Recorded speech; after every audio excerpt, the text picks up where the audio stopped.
Të nderuar besimtar, vazhdojmë me lejen e Zotit së bashku me temën tonë të cilën e kemi nisur prej disa javësh, të titulluar Më i miri i njerëzimit, Muhamedi alayhi salatu wassalam, ku kemi treguar për jetën e tij deri në çastet e shpalljes së ajeteve të para kuranore.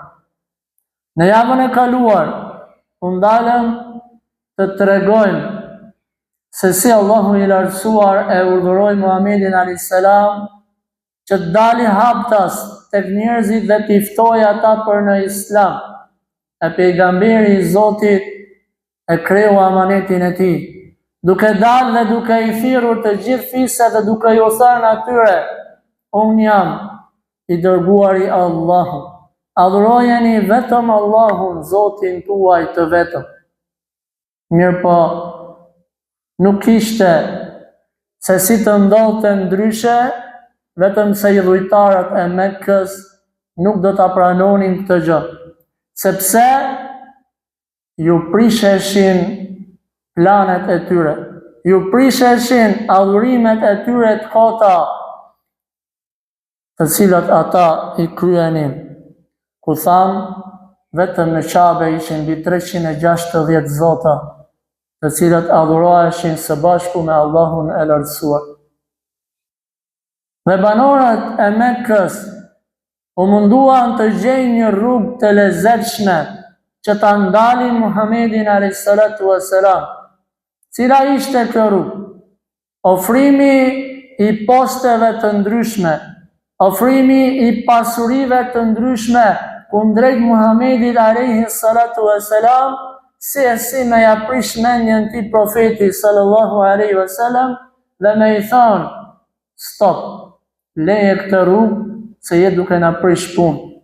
I thanë: nëse don para na thuaj të t'i japim, nëse don post dhe pozit na thuaj dhe t'a japim, nëse don të martohesh me ndonjë grua të bukur dhe të pasur e kështu me radhë, na trego, vetëm e vetëm ndale këtë gjë. E më pas, pejgamberit alayhis salam i kërkuan mrekulli, duke kërkuar prej tij që hënën ta ndajë në dysh. E Zoti i gjithësisë, i cili ka fuqi për çdo gjë, ja mundsoi këtë gjë. E më pas kërkuan prej Muhamedit alayhis salam që kodrën Safa, nga kodër ta bëj atë prej floriri dhe prej ari. Allahu i lartësuar tha: unë kam mundësinë me bë, por nëse ata edhe pas kësaj nuk besojnë, atëherë do t'i dënoj. Pejgamberi alayhis salam i tha: jo Zot, lere të hapur derën e pendimit, se shpresojmë që me lejen tënde o Zot do të vinë njerëz që do të adhurojnë si të vetëm. Dhe sot me qindra dhe miliona njerëz në atë vend të bekuar, në Qabën e bekuar, e adhurojnë Allahun subhanahu wa taala si të vetëm. Kur banorët e Mekkës e panë se çështja e ofertave të dunjas nuk i bën asnjë lloj preokupimi të dërguarit të Zotit, atëherë do të kalojnë në një hap tjetër. Cili ishte ky hap? Dhuna. Dhuna kundrejt Muhamedit alayhis salatu wassalam, por edhe dhuna kundrejt besimtarve, të cilët e besuan Allahun dhe e ndoqën Muhamedit sallallahu alaihi wasallam. O vëllezër, o musliman, ky është Islami dhe kjo është feja e Zotit, që shpesh mundet që t'i përballi besimtarët me vështirësi të ndryshme. Allahu i lartësuar ka thënë në Kur'an: e hasiba an-nasu an yutraku an yaqulu amanna wa hum la yuftanun.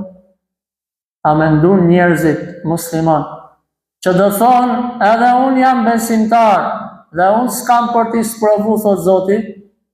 Le të ndalemi sot me lejen e Zotit të tregojmë për disa prej sprovave që i ndodhen pejgamberit Zotit, për disa prej sprovave që i ndodhen besimtarve dhe besimtareve në kohën e Muhamedit alayhis salam, dhe të marrim mësim gjithsecili prej nesh Se nëse është në rrugën e drejtë, do të sprovohet.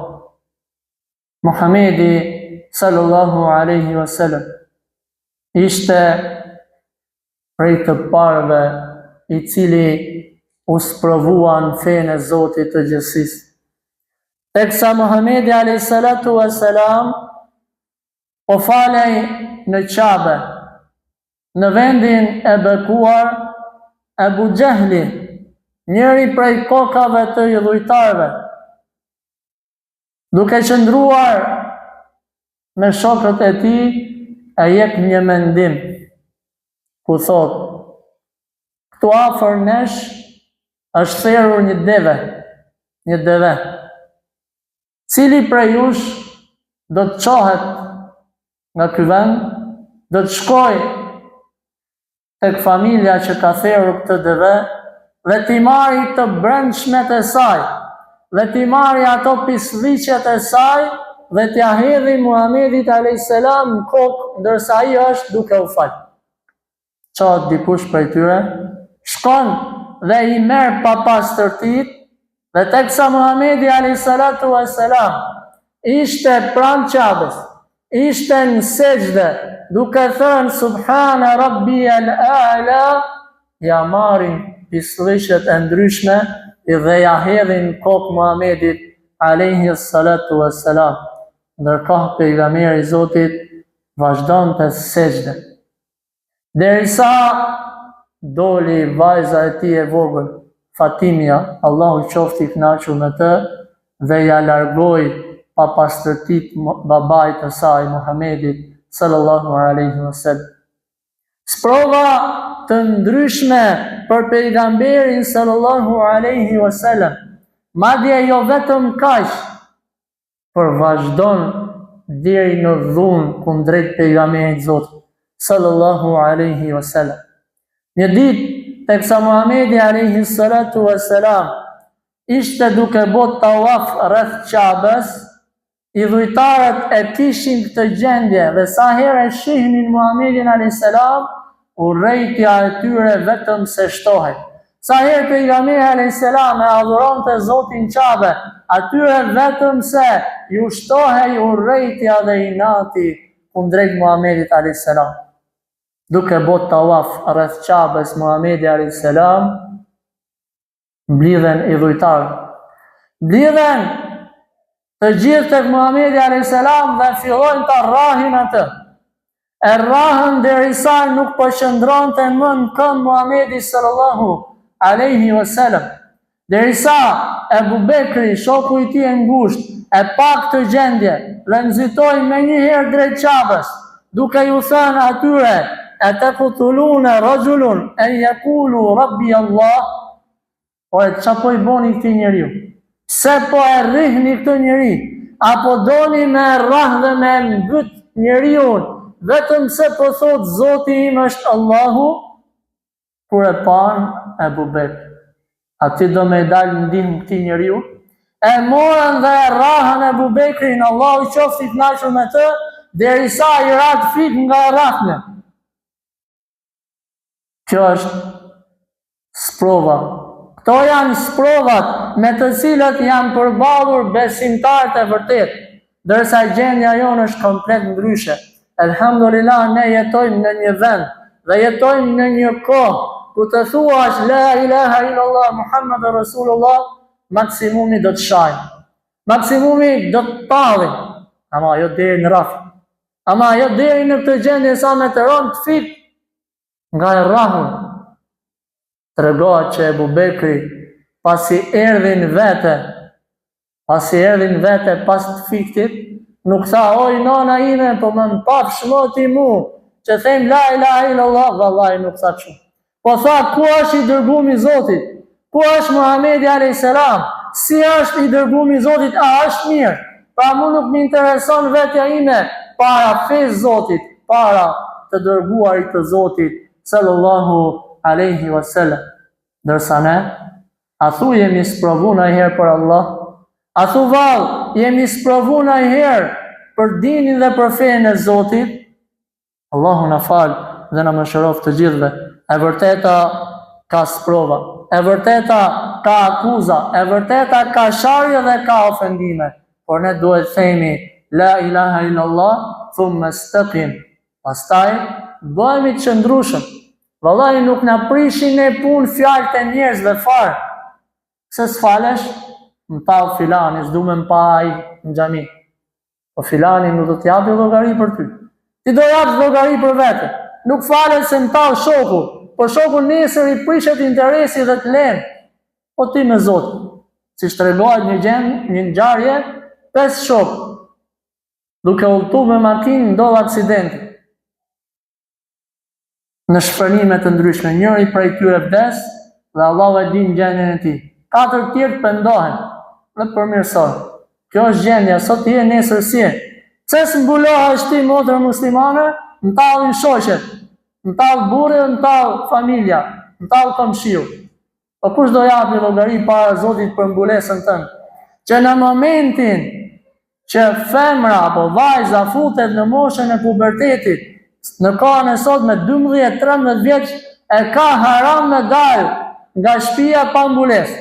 Dhe çdo çast që e shikojnë burrat e huaj, ajo merr gjuna. Ajo merr gjuna për çdo shikim që ja bëjnë asaj burrat e huaj.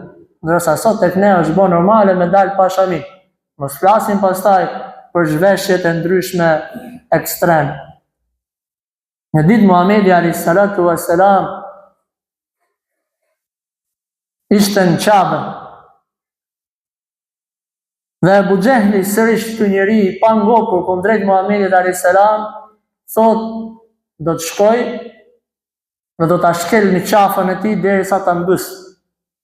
Derisa ta mbys, aq urrëti i madh kishte kundrejt Muhamedit alayhis salatu wassalam. Niset Abu Jehli me një vrudh madh, me një dëshirë të madhe për ta mbyt njeriu se thashte la ilaha illallah. Mirë po, afrohet pranë pejgamberit alayhis salam dhe shtanget, dhe ndalon vend, bën pak mbrapa, pastaj dëshiron sërish të shkojë tek Muhamedi alayhis salam dhe sërish shtanget, edhe herën e tretë e njëjta gjë. Pastaj largohet dhe kthehet tek shokët e tij, kthehet te shejtanët e tij. I than, o ti njeri, çfarë ndodhi me ty? Ti edhe besën që do ta bësh këtë gjë, do ta shkelesh me këmbët e tua. Çfarë ndodhi? Thot, nuk e di çfarë ndodhi, por kur u afrova pranë tij, pash një hendek apo një kanal për zjarr. Pash një hendek për zjarr ndërmjet tij dhe meje. Kështu Allahu subhanahu wa taala në disa raste e mbrojti pejgamberin alayhis salam. Për çfarë? Për të treguar pejgamberdhëkun e këtij njeriu. Për të treguar pozitën e këtij njeriu tek Allahu i lartësuar. Dhe në disa raste e la Zoti që të sprovohej për të na dhënë neve mësim që kjo rrugë është rruga e sprovave. Dhe tha Muhamedi alayhis salam për këtë rast, po ta kishte bë dhe një hap Abu Jehli afër meje, do ta kishin bë atë me lajket copa. Do ta kishin bë me lajket copa, do ta kishin shkatru. Se as ka fushi Allahu i lartësuar. Wallahi, Allahu subhanahu wa taala ka fuqi për çdo gjë. Kjo është rruga e pejgamberit alayhis salam. Mirë po kjo ishte edhe rruga e sahabëve, e shokëve të pejgamberit alayhis salam, të cilët u sprovuan jo më pak se pejgamberi alayhis salam, edhe ata u sprovuan shumë. Dhe përfundimi i tyre ishte durimi dhe ishte qëndrimi në rrugën e Zotit. Të gjithë ju ndoshta keni dëgjuar për rastin e Bilalit, i cili ishte muezini i parë i pejgamberit sallallahu alaihi wasallam. Ishte i zi, mirë po zemrën e kishte të bardhë, ishte rob i asaj kohe, mirë po shpirtin e kishte të lirë, se shpirti i tij shkonte drejt Zotit gjithësisë. Bilalin radiallahu anhu, Allahu qoftë i kënaqur me të, do ta marri pronari i tij. Dhe ne kemi treguar këtë rast. Do ta marri pronari i tij dhe në mesin e temperaturave të larta të atij vendi, në mesin e një shkretëtire, e cila nuk prodhon diçka tjetër vetëm se nxehtësi, do ta marrin Bilalin dhe do ta shtrin atë në shkretëtir. Përveç kësaj, do të marrin dhe gur, do ta vendosin mbi kraharorin e Bilal, duke i thënë atij, mohoja Allahun, mohoja Muhamedit a.s. dhe shaja atë, ofendoja atë. Kjo gjendje kaq e rëndë, kjo vështirësi kaq e madhe. Para mendoje ti edhe unë vetën çka kishe bë. A ishe dorëzu apo jo? Allahu e din gjendjen tonë. Bilali, Allahu qoftë i kënaqur me të, nuk u dorëzua, por thonte vetëm një fjalë, ahadun ahad, i vetëm është Allahu, një është Allahu subhanahu wa ta'ala. Derisa do të vijë Abu Bekri, i cili me pasurinë e tij do ta lironte Bilalin radiallahu anhu dhe kështu ai do të bëhej një njeri i lirë. Një rast tjetër i ndodhur me një sahab i quajtur Khabbab ibn Arat, Allahu qoftë i kënaqur me të. Edhe ai ishte rob, i cili tek pronari i tij merrej me punën e quajtur farktar, ai i cili merret me zjarrin dhe me rregullimin e hekurit. Çfarë i bënte pronari i tij këtij sahabiu të nderuar? E merrte hekurin, e nxehte atë në nxehtësinë e madhe dhe nuk ftohej hekuri diku tjetër vetëm se në shpinën e Khababit, e këtij sahabiu të nderuar. E merrte hekurin, e nxehte atë dhe ja vendoste në shpinë, duke i thënë, thuj nuk jam musliman, duke i thënë mohoja Muhamedit sallallahu alaihi wasallam, duke i thënë ofendoje pejgamberin sallallahu alaihi wasallam. Derisa ky sahabi i nderuar shkon tek pejgamberi alayhis salam, duke e pa vështirësinë të cilën po e kalonte, i drejtohet Muhamedit alayhis salam duke i thënë, o i dërguar i Allahut, s'po mundemi me duru, sprova të shumta, nuk po durojmë dot, o i dërguari i Zotit, ngrit dur tek Allahu dhe lute Zotin për ne na e lehtësoj gjendjen. Pejgamberi sallallahu alaihi wasallam u skuq në fytyrën e tij dhe i drejtohet këtij personi duke i thënë, vallahi ju po nguteni shumë. Do me thënë, ju s'po duroni sa duhet, s'po durojmë sa duhet, sprova e Bilalit, sprova e këtij sahabiu, sprova të shumta, rrahjet e ndryshme, çfarë do durojmë më? I thot Muhamedi alayhis salam, vallahi thot, ka pas nga popujt e mëparshëm që e kanë marrë një besimtar dhe me një sharr prej hekuri e kanë ndarë atë mes për mes. E kanë ndarë atë mes për mes dhe ai sërish ka thënë, Zoti im është Allah. Por ju tha po nguteni shumë. Vallahi tha pejgamberi alayhis salam, ka pas prej popujve të mëparshëm që i kanë marrë besimtarët dhe me një krahër prej hekuri ja kanë ndarë mishin në njërin anë dhe kockat në krahun tjetër. Dhe sërish ata kanë thënë, la ilaha illallah, Allahu është Zoti jon. Të tilla ishin sprovat e sahabëve, të tillat ishin sprovat e besimtarëve, ndërsa ti edhe unë, për një sprovë të lehtë, po don me ju largu rrugës Zotit, për një sprovë të lehtë, po don me ju largu sunetit të pejgamberit sallallahu alaihi wasallam, jo vallahi, ky nuk është besimi të cilën na e ka kërkuar Allahu subhanahu wa ta'ala. Sprova të ndryshme, sprova deri në vdekje. Sa që gruaja e parë, e cila është shahidja e parë në Islam, në kohën e Muhamedit alayhis salam, ishte një grua, e cila së bashku me bashortin e saj dhe me djalin e saj u torturuan në format nga më të ndryshme nga jevëritarët e asaj kohe. Mirë po pejgamberi alayhis salam i përgëzoi ata duke i thënë, bëni sabër, bëni durim se përgëzimi juaj është xheneti i Allahut. E morën Sumejjen, këtë grua, Allahu qoftë i kënaqur me të, dhe duke i thënë asaj, duke e torturuar atë, duke i thënë, ofendoje Muhamedit alayhis salam. Thuaj që nuk ka Zot. Thuaj që Allahu nuk është Zot i vetëm, por janë dhe idhujt tanë. Ajo nuk pranoi derisa e vran atë. Në syt e burrit saj dhe në syt e djalit saj. Pastaj e marrin burrin e saj. Jasiri quhet. E torturojnë në format nga më të njerëzore, derisa e vrasin edhe atë. Pastaj e marrin djalin e saj, Ammari, Allah i qoftë i kënaqur me të. Dhe kur e pa këtë gjendje, Ammari u dorëzu. Dhe i tha disa fjalë kundrejt Muhamedit alayhis salam. Dhe e liruan atë. Pastaj më një herë shkoi tek pejgamberi Islami e tha: "O dërguari i Zotit, kam thënë këtë dhe këtë, por zemra ime tha të do shumë. Dhe zemra ime është e mbushur me besim." Allahu i lartësuar zbriti ajet kuranor ku tregon që kur njeriu është në vështirësi, mundet t'i kalojë disa gjendje me fjalën e tij, por zemra e tij kurse si nuk duhet që të anojë nga e kotë. O vëllezër, o musliman, këto ishin disa ngjarje të shkurtra, të cilat tregojnë për dhunën e madhe të kryer kundrejt Muhamedit sallallahu alaihi wasallam. Dhunë e cila ka qenë atë kohë, ka vazhdu më pas dhe vazhdon edhe në ditët e sotme.